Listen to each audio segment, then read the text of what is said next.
Hello, Dean Schwimmer here. Welcome to today's vlog. Just one subject today, but before I get into that one subject, just a few short words about the Chinese virus. Specifically, well, two things, but first of all, the stock market. It is really sad to see people panicking and selling. There is nothing to panic about. A good company is a good company. Their profits are going to be hit temporarily, but that is no reason to sell the stock.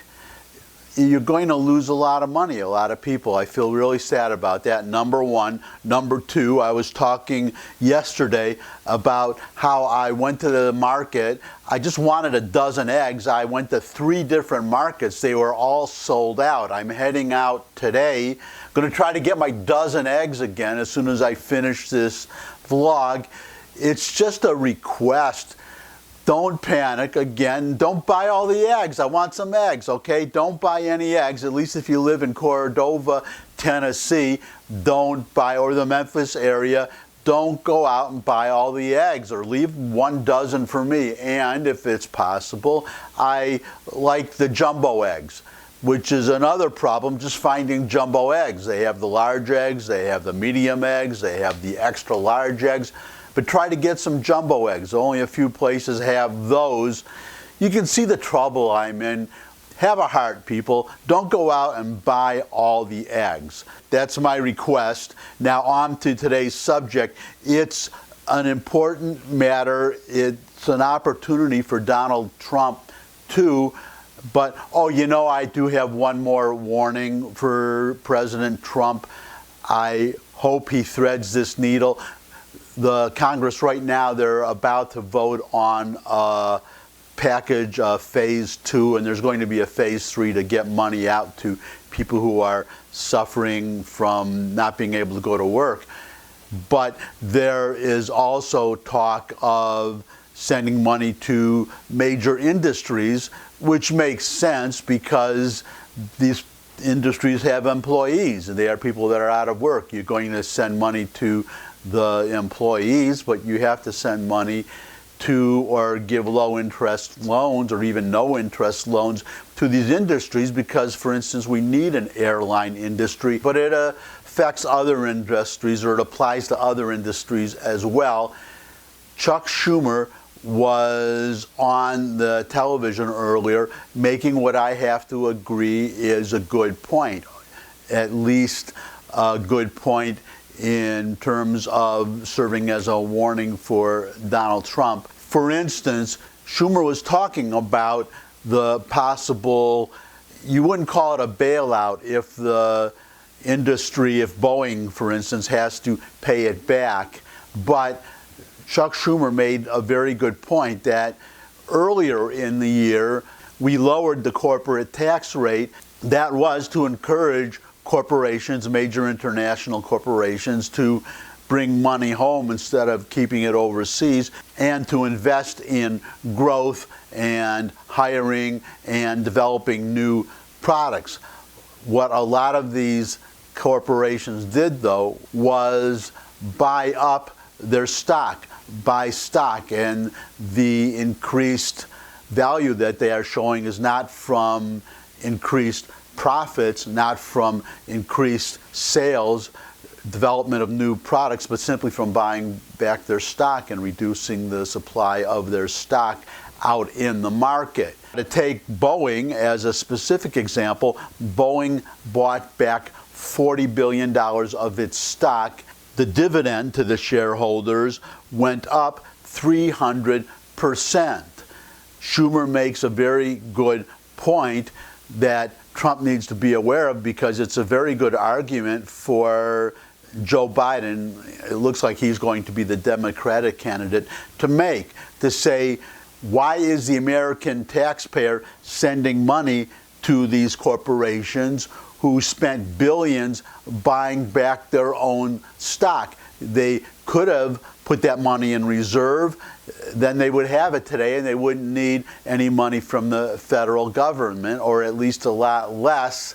What do you say, Mr. President? That is a good point that Schumer is making, that Trump may have to answer. Now, I understand that the bill that is currently being debated in the Senate, this phase 2, the money for these corporations, that they're going to have restrictions on buying back stock and on the higher paid executives' compensation.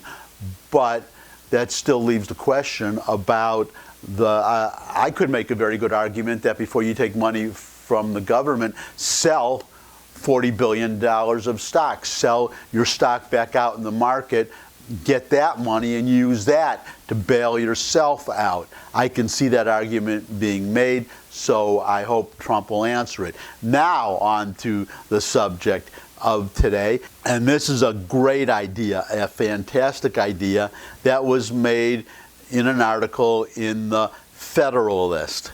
Biden should take the cognitive test Trump aced. It's becoming increasingly probable that former Vice President Joe Biden will be the Democratic Party nominee for president.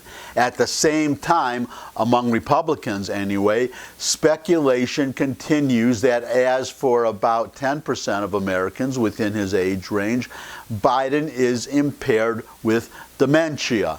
Victor David Hanson, writing at National Review, observes, "The problem is that we have never before witnessed a major party's likely candidate who so early in the race seems unable to meet the grueling demands of the spring, summer, and fall campaign trail, much less the anticipated duties of president, especially from the party who insisted so loudly that Trump was non-compos mentis," that's Latin for not sane, not all there mentally, that it apparently prompted the president to take the Montreal Cognitive Assessment Screening Test, which he aced, but which current Joe Biden might well not be able to ace if similarly accused of being mentally unfit and removable via the 25th Amendment.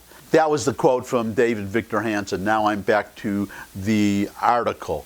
The test is meant for a specific objective: screening people for dementia or mild cognitive impairment. It consists of tasks such as drawing a clock face, naming animals based on line drawings, reciting a set of numbers forward and backward, listing as many words as you can think of that start with the letter F, and similar questions for a total of 30 points, with 26 points required to, quote, pass, unquote, the screening, and a lower cutoff differentiating between mild cognitive impairment and dementia. You can't see the whole test because the test is copyrighted, but The Guardian, that's a British paper, did post a tiny portion of the test, so I'm just putting it up here so you can see what the test looks like. You can see in that screenshot 4 of the questions. You can see in the upper left, you can see connect the dots, where you go from 1 to A to 2, and you're supposed to figure out what the rest is, but obviously 1 goes to A, 2 goes to B, B goes to 3, 3 goes to C, so on and so forth. Then there is a cube, and you are asked to copy that cube, to draw that cube. Then on the far right, you see a request to draw a clock face showing the time 10 minutes after 11. Then you go down to the lower left and you see line drawings of 3 animals, and you just have to name the 3 animals. So you see, it's not an IQ test, it's not a complicated test if your mental faculties are all there. I have watched someone take this test. To a cognitively unimpaired person, the question seemed trivial, but the individual I watched take this screening could not answer questions that to an unimpaired person would seem obvious. These are not, quote, trick questions, unquote. It's not an IQ test, nor is it designed to ferret out nuances. But if a person really is impaired, the test will identify it. This means that, yes, if Biden's gaffes and his outbursts are just, quote, Biden being Biden, unquote, there should be an easy enough answer. And this is the important part.